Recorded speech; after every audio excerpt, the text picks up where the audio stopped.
Many people think a clear-felled area is completely bare, but the fact is that today's forestry operations take comprehensive consideration of the environment to ensure that forest-dwelling species have a functioning habitat. In this film, we will go through some of the key environmental measures that are standard in today's forestry. Jag var 25 år när jag köpte min första skog. Jag heter Camilla Logan och är skogsägare i Småland. Det ligger 3 mil söder om Växjö och min gård heter Kärsjö gård. Clear cutting is a system of tree felling that has been shown to produce good forest regeneration, and the openings created in the forest are also comparable to the large-scale disturbances that used to occur naturally due to wind throws, insect pests and fires.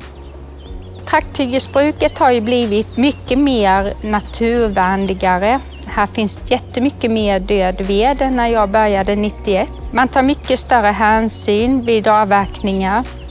Man lämnar mycket mer träd. But the portion of biodiversity disadvantaged by clear felling depends on the forestry operation being managed with different types of environmental considerations. Without environmental considerations, it's difficult for some species to survive major rapid changes such as regeneration felling. Så här ser det ut efter en föryngringsavverkning på fastigheten. Ett antal träd är sparade för biologisk mångfald och naturvårdsträd som alltid kommer att finnas kvar. Ni ser dem längs med kanterna och även mitt på. Man tar stor hänsyn genom att markbereda på ett snällt sätt som fläckmarkberedning. Den är lite skonsam. Och sen planterades detta med bredinge som är en förädlad granplanta. Så här kommer att bli gran igen på denna avverkningen. Environmental consideration can encompass many different things, such as leaving sections of trees standing. These are called care-demanding patches, and they help create a microclimate and a continuity that gives various animal and plant species the environment they need to survive locally. The care-demanding patches replicate the smaller sections that are left standing when, for instance, major fire spreads through the landscape. Without care-demanding patches, around 10% of the species in the specific location will survive. The larger the care-demanding patch, the more species survive.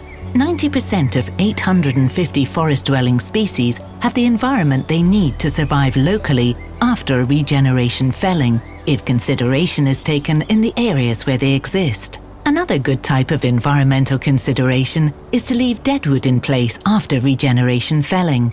In Sweden, great amounts of lying deadwood are left in place, along with 1 million high stumps in the cultivated forest. This benefits many species that are dependent on dead wood in various stages of decomposition.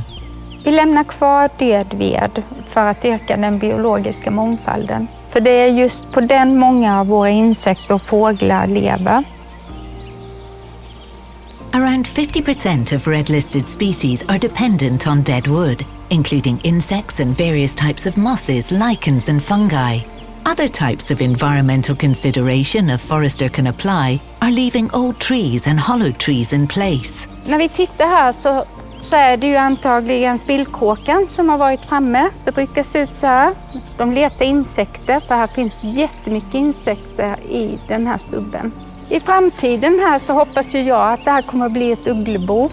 För just där såna här högstubbar blir ihåliga så har de en möjlighet att kunna lägga sina ägg och bo där. Creating gaps and clearings that let light down into the densely grown forest benefits new and old species alike. Some species of flowers, lichens and insects are dependent on the changes caused by forest fires.